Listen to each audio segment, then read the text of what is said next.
자, 그리고 아까 앞 시간에 우리가 했던 게 신살에서 합을 했고 충을 했고 그 다음에 형을 했어요. 그죠? 네. 자, 그 다음에 특별히 관찰해야 되는 게 뭐냐면 인묘예요. 인묘. 12운성상 인묘. 인묘라는 것은 이제 우리가 무덤 속에 들어간다는 거죠. 그죠? 네. 인묘라고도 하고 또는 입고라고도 한단 말이에요. 실제로 인묘와 입고는 다릅니다. 네, 입고는 고장질에서 창고를 가지고 있는 것이고 인묘는 내가 무덤 속에 들어가는 겁니다. 자, 인묘라는 것을 됐을 때 이 말은 유형이었던 것이 어떻게 된다? 무형화된다. 유형이 무형으로 바뀐다라는 말은 쉽게 말해서 우리 사람이 자 바로 죽으면은 참 아름다운 모양인데 거의다가 시름시름 앓다가 죽는단 말이에요. 태반이. 그죠? 자, 그게 다 의료기술 발달 때문에 그래요. 그죠? 자, 따라서 이제 인묘라는 건 건강불안이에요. 건강불안. 우리가 부자학을 보면 부자학이라니까 저 우리 아들내미가 아빠와 나하고 학문한다고 이러던데 그건 아니고 이 돈 잘 버는 사람들이 첫 번째 가장 제일 중요하게 여기는 게 건강이에요. 건강. 그리고 건강. 그 다음에 시간을 실제적으로는 나와 가장 친한 가족과 보내는 것이죠. 그리고 이 사람들이 그 다음으로 여기는 게 실제로는 재물이라는 거예요. 재물. 자, 이런 사람들도 볼 때 건강이 일단 우선해야 내가 돈을 벌 수 있는 힘도 있고 한데 자, 건강이 불안해지면은 다 소용이 없어진다는 거예요. 그죠? 그러다 보니까 자, 첫 번째 학생 신분이 있을 것이고 그죠? 직장인이 있을 것이고 사업자가 있을 것이다. 그죠? 그 다음에 기타 주부도 있을 것이고 그 다음에 완전히 학교 이전의 애들도 있을 것이고 그죠? 자, 주부나 학교 이전의 애들은 건강 불안으로 지금 이제 몸이 좀 안 좋아질 수 있다라고 보시면 되고 자, 학생은 건강 불안에 대해서 기본적으로 항마 요소라고 보시면 돼요. 심한 분들은 아파서 정말 휴학을 하기도 합니다. 아니면 우울증이라든지 이런 거 걸려가지고 두문불출, 집 밖을 안 나가는 성향도 보이기도 하고요. 그 다음에 직장 다니는 사람들은 잘 나가던 게 뭐냐면 정체지연이에요. 정체지연.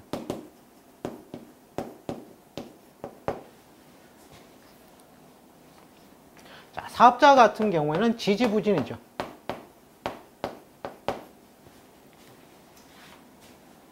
인묘운에 자칫 잘못하면 망할 수도 있습니다. 망.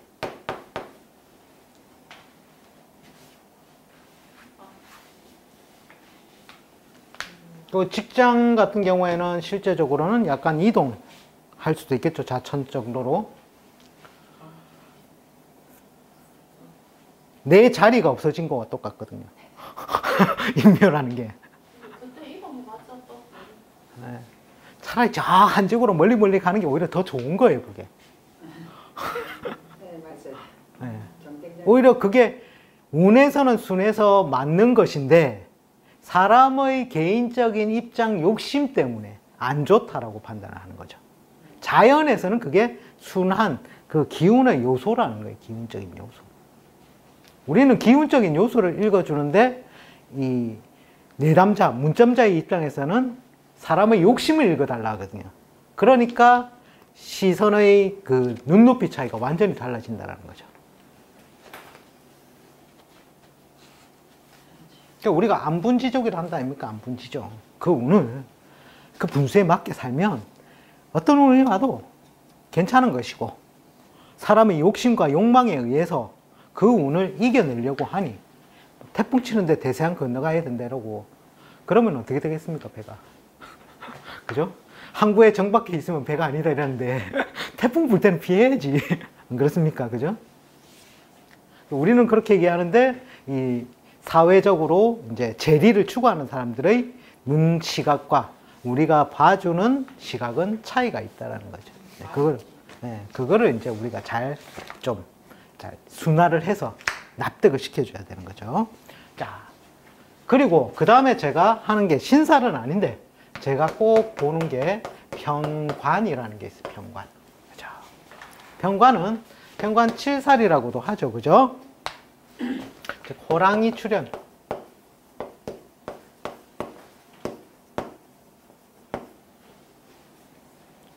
자, 호랑이 출현하니까 뭡니까?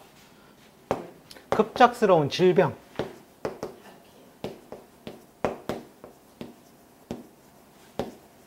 또는 마비성 질환.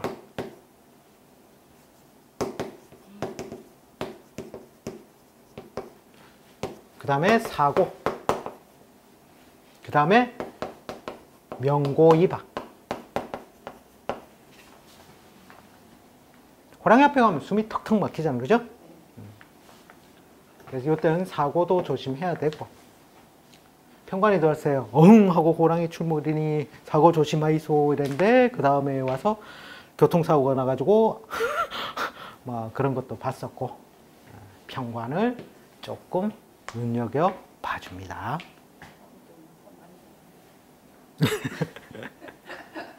근데 우리가 참 제가 좀 육치는 좀 많이 안 쓰는 편인데 왜 많이 안 쓰냐면 육친이라는 것이 실제로 말하면 그냥 공통적으로 뭉텅거려 놓은 거거든요. 육친이 어디에서 나왔습니까? 오행에서. 그죠? 음양을 해가지고 요것이 육친이 나왔죠. 그죠?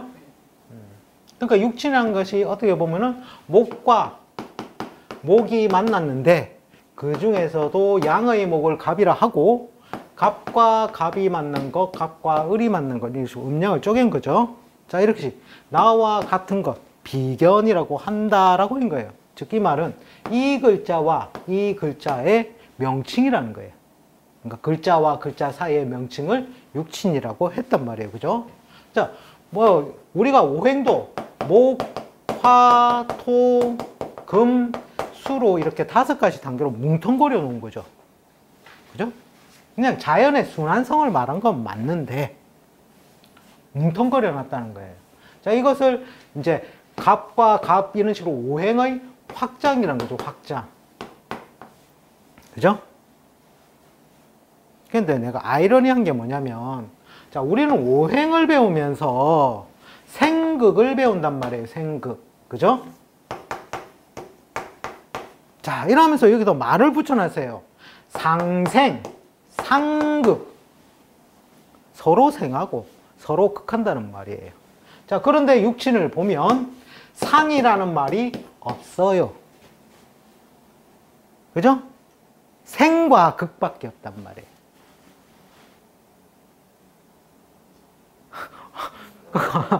원래 평관이라 하면 막말로 보면은 우리가 내가 목이라면 금이 관성이잖아요. 그죠?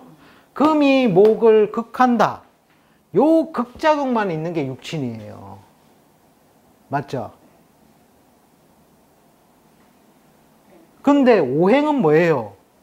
금이 목을 극하지만 목도 금을 극한다는 게 오행이에요. 생각 안 해보셨어요? 맞잖아요. 그럼 여기서 확장이 됐으면 얘도 이런 논리가 적용이 돼야 되는 거 아니냐 이거예요. 막말로 평관이 나를 극하지면 나도 평관을 극할 수 있다는 게 육친의 논리가 맞아져야 된다는 거라. 근데 그런 말은 없어요. 본다면 그것까지 봐야 되지 않겠냐는 거죠. 생극이라 했으니까.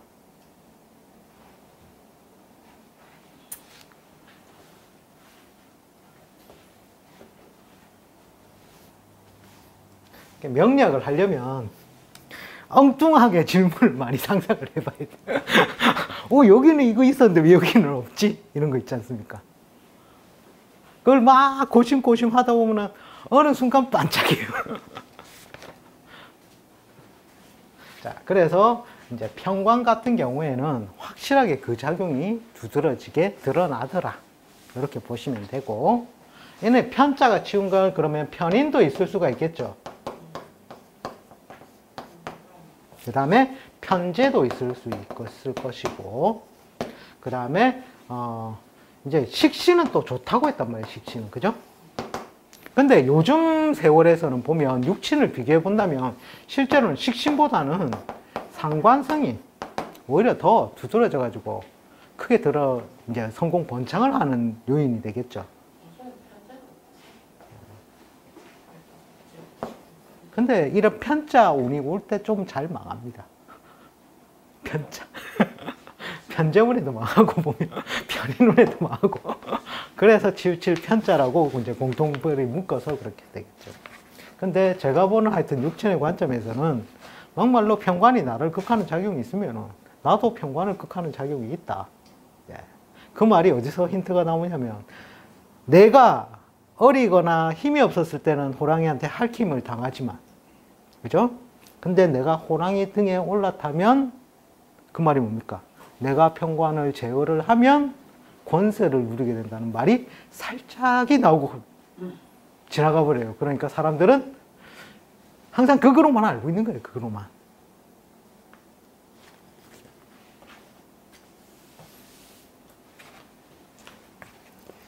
자, 그러면 우리가 신사를 보면 우리가 이제 사주명식 이렇게 8글자가 있다면 이렇게 천간끼리의 관계가 있을 수 있고, 그죠? 그 다음에 천간과 지지끼리의 관계가 있을 수 있고, 그 다음에 지지와 지지끼리 사이의 관계에서 또 신살이 나옵니다. 그죠? 엄청 많아요. 근데 이제 그걸 다 쓰지는 않고, 자, 먼저 천간 대 천간, 천 대 천인. 여기에도 합이, 저 같은 경우에는 합과 충과, 그 다음에 형을 같이 봅니다. 우리 신살 보통 명리학적인 용어에서는 우리가 천간에서는 형이라는 것은 없죠. 자, 이것은 합이라는 것은 어떻게 됩니까? 갑기가 합을 하고 을경이 합을 하고, 그죠? 병신이 합을 하고 정임이 합을 하고 무게가 합을 하고. 자, 이거 뭐 기본적인 내용은 다 아시니까. 자, 이것을 천간과 지지가 다시 같아지는, 즉 갑은 그대로 있고 지지의 미도 합이 되고, 다음에 범하고 그 다음에 기도 합이 된다라는 거죠. 그죠? 자, 을경은 을과 원숭이 신자가 합이 되고, 또는 토끼 묘자와 천간에 있는 경금도 합이 된다는 거죠. 왜? 우리가 아까 앞에서 이런 식으로 합의 모양새를 연구할 때 지지에서 올라가는 경우도 있고 하니까 그 모양새를 찾아보기 위해서 확장을 해보니 이렇게 나오더라는 거예요.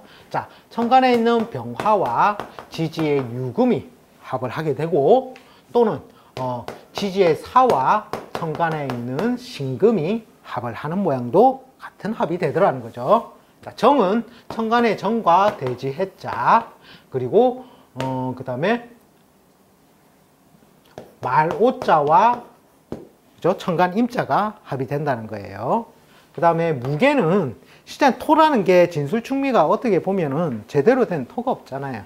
그래서 지지에서 올라가는 것은 거의 취용을 안 합니다. 여기만, 무게만.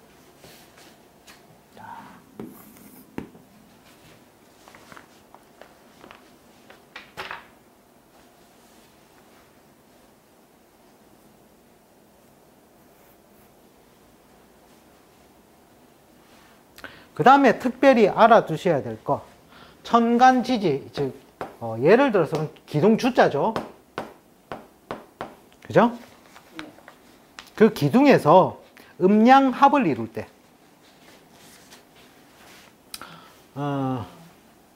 그러니까 이모 같은 경우는 어떻게 돼요? 확실하게, 네, 이모, 뭐 계사도 되고, 근데 개사보다는 지금 이게 뭡니까? 정화죠. 그러니까 이거 어떻게? 정임함의 작용이 있잖아요. 요거는 그 자체로서 음양함을 이루었으니 이 기둥 자체를 나의 직업으로 쓸 경우도 많습니다.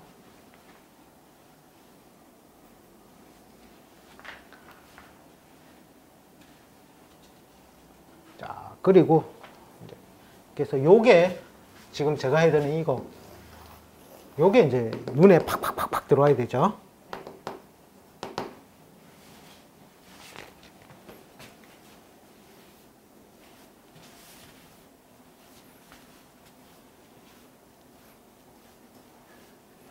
예. 자, 그래서 그 밑에 보면 제가 그랬잖아요. 천간합은 가장 바람직한 이상적인 합이거든요.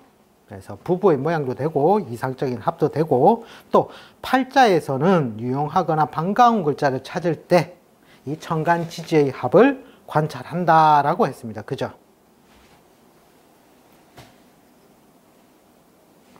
거의 다 팔자가 보면은 우리는 그 전에는 역학을 공부하시면 천간합은 그냥 간단하게 이것만 있으니까 합이 있다 없다 바로 눈에 드러나는데 이렇게 확장까지 하면 이제 꼬이고 헷갈리기 시작한다는 거죠. 그래서 요걸 오히려 더 조금 더 눈여겨 두시라는 거죠. 자, 천간충이 있습니다. 그죠? 천간충이 있는데, 자, 이것은 그냥 지지충을 그대로 대입하면 됩니다. 인신충이 있고, 그죠? 그 다음에 묘유충이 있고, 그 다음에 진술충이 있죠.